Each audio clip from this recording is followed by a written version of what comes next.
আমি তো শেষ করি না। মাননীয় সদস্য, it's out of the norm, please. BNP সরকারের সময় কোনো সময় শেয়ার বাজার লুটপাটের কোনো সুযোগ ছিল না, ইনশাআল্লাহ এবারও থাকবে না। আমি সম্মানিত সংসদ সদস্য রবিন ফারহানা যে বক্তব্যটা রেখেছেন খুবই গুরুত্বপূর্ণ বক্তব্য, এবং আমি প্রতিটি কথার সাথে একমত। এই ঘটনাগুলো বাংলাদেশে ঘটেছে বলেই আজকে পরিবর্তনের যে সরকার এসেছে, এই কাজগুলোকে যদি পরিবর্তনশীল করতে হয় আমাদের কতগুলো মেজার নিতে হচ্ছে। এর মধ্যে একটা হচ্ছে সিকিউরিটিজ অ্যান্ড এক্সচেঞ্জ কমিশনকে ঢেলে সাজাতে হবে, এবং এটার কার্যক্রমের যে রেগুলেটরি ইস্যুগুলো আছে এখানে পরিবর্তন আনতে হবে। এর মধ্যে স্বচ্ছতা আনতে হবে, জবাবদিহিতা আনতে হবে, শেয়ার হোল্ডারদের সুরক্ষা দিতে হবে, লিস্টেড কোম্পানিকে আশ্বস্ত করতে হবে, বিশ্বের যে ফান্ড ম্যানেজার আছে সারা বিশ্বের তাদেরকে কনফিডেন্স দিতে হবে। এই কারণেই আজকে এই উদ্যোগ নিয়েছি আমরা। এবং বয়সের বিষয়টা যে আপনি দেখেন গড় আয়ু কত ছিল,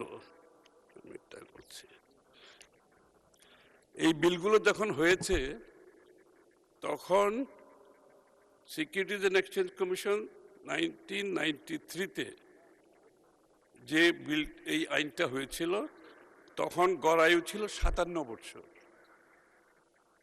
57 বছর গড় আয়ু ছিল, এখন আমাদের গড় আয়ু হচ্ছে 72 বছর।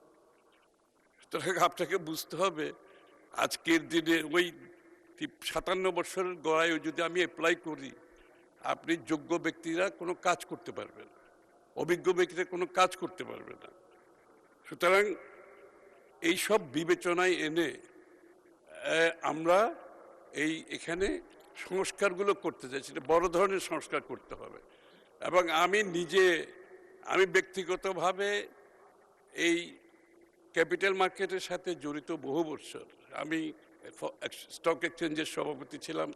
বাংলাদেশ ক্যাপিটাল মার্কেটে যে ইনফ্রাস্ট্রাকচার অবকাঠামোগত উন্নয়ন আমার হাত দিয়ে হয়েছে এবং সবগুলো, কিন্তু দুর্ভাগ্যবশত বিগত দশকের অধিক সময়ে এই সব ভালো অবস্থাকে ব্যবহার করে কিন্তু লুটপাট করেছে, একবার নয় একাধিকবার লুটপাট করেছে। আপনারা লক্ষ্য করবেন বিএনপি সরকারের সময় কোনো সময় শেয়ার বাজার লুটপাটের কোনো সুযোগ ছিল না, ইনশাআল্লাহ এবারও থাকবে না, নিশ্চিতভাবে বলতে পারি। সুতরাং এই পরিবর্তনগুলো আনার জন্য আমি তো শেষ করি না। মাননীয় সদস্য, it's out of the norm, please take your seat. মাননীয় মন্ত্রী আপনি অব্যাহত রাখুন। মাননীয় মন্ত্রী আপনি অব্যাহত রাখুন। আমি একটু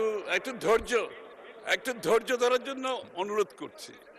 আমরা তো এই সংসদে সবাই এসেছি জবাবদিহি হওয়ার জন্য, তাই না? বিরোধী দল জবাবদিহি করবে, সরকার জবাব দিতে হবে, জবাবদিহি হতে হবে। এই মন মানসিকতায় কিন্তু আমরা সংসদে এসেছি। তো সুতরাং এখানে অধৈর্য হলে তো চলবে না, একটু ধৈর্য ধরতে হবে, একটু টলারেন্স থাকতে হবে।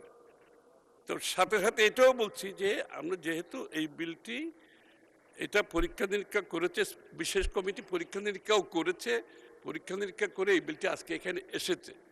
সুতরাং এটা যাচাই বাছাইয়ের জন্য আর দেওয়ার প্রয়োজনীয়তা আছে বলে মাননীয় স্পিকার আমি মনে করি।